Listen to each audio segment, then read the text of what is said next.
मैं उम्मत मुस्लिमा को और पाकिस्तानियों को ईद की खुशियों की मुबारकबाद देता हूँ। मैं हुकूमत से एक मुतालिबा ज़रूर करूँगा कि इस खुशी के दिन के मौके पर ख़ान साहब के लिए नमाज की बंदोबस्त फरमा लें। आप ख़ान साहब से बच्चों की बात करवा लें। ख़ान साहब और बुशरा बीबी की बच्चों से मुलाकात ज़रूर करवाएं। आज खुशी का दिन है। पूरे पाकिस्तानियों की खुशी तब होगी जब ख़ान साहब की भी फैमिली के साथ मुलाकात होगी और उनकी तसल्ली होगी। बावजूद इसके कि हमारा मुतालबा है कि ख़ान साहब को और बुशरा बीबी को फिलफौर हॉस्पिटल शिफ्ट किया जाए। इलाज सबसे ज़्यादा ज़रूरी है और पूरे पाकिस्तान का उस पर तशवीश है। एक बात बार बार कही जा रही है, मोहसिन नकवी साहब के साथ मुलाकात कोई अनहोनी बात नहीं है। समटाइम ऐसी मुलाकातें होती रहती है और अगर मुलाकात नहीं भी होती तो फ़ोन पे बात होती रहती है। मैं इस मुलाकात में क्या कुछ डिस्कस हुआ इसकी ज़्यादा डिस्कशन नहीं करूँगा, लेकिन जितने भी अखबारों में या टीवी पे क्यासराइयाँ हो रही है, मैं उसकी बारे में इतना कहूँगा कि ये एक सेंसिटिव टॉपिक है। इस पर क्यासराइयों से परहेज़ करें। ख़ान साहब और बुशरा बीबी से रिलेटेड या अगर दहशत गर्दी पे या बाकी लॉ एंड ऑर्डर सिचुएशन पे अगर इतनी सेंसिटिव मुलाकात हो जाती है तो उस पर क्यासराइयों से परहेज़ करना चाहिए।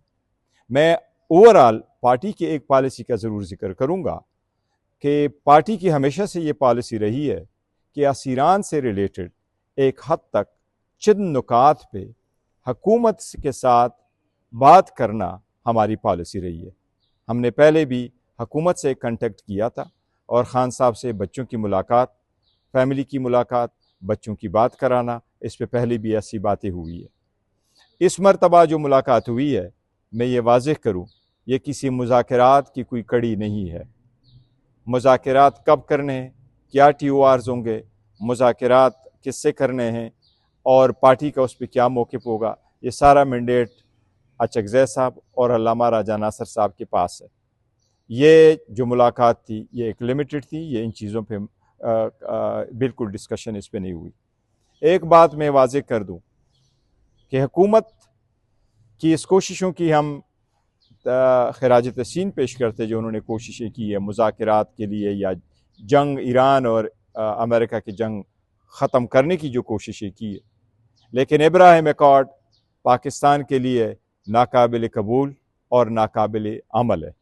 हम हुकूमत पे ज़ोर देंगे कि पाकिस्तान ऐसे किसी किस्म का अकॉर्ड साइन करने का मुतहम्मिल नहीं हो सकता।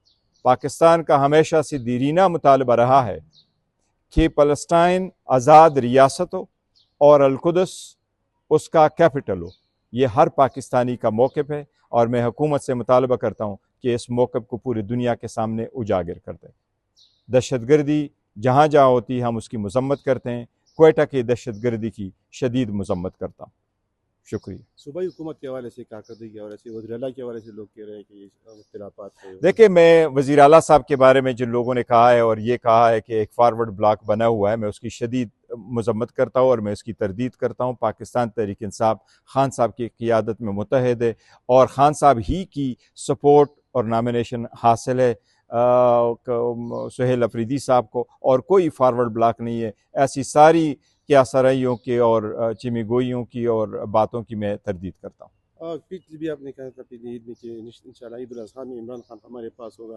कौन सी बड़ी रुकावट है कि इस वक्त? देखिए जी, हम तो कोशिश करते रहे हैं और हमारी कोशिश रही है, अगर आज़ाद मनश अदलिया हो, आज़ाद मनश जजेस हो, तो आप देखेंगे कि ख़ान साहब बाहर होंगे। ये सारे पॉलिटिकली मोटिवेटेड केसेस है और बेबुनियाद केसेस बनाए गए थे। पहले 300 केसेस थे, फिर सज़ाएँ भी दी गई है, लेकिन अदलिया ने हमें वो इंसाफ प्रोवाइड नहीं किया जो अदलिया से तवक्को की जा रही थी। हमारा 16 महीने के लिए केस पेंड रखा गया और फिर चीफ जस्टिस साहब ने फरमाया कि वो अपील सुनेंगे बजाय इसके कि वो इस केस को सुने। मैं अदलिया से भी मुतालबा करूँगा, अपील करूँगा कि हमारे केसेस पे इंसाफ के मुताबिक जल्द से जल्द फैसले करें। बुधेर के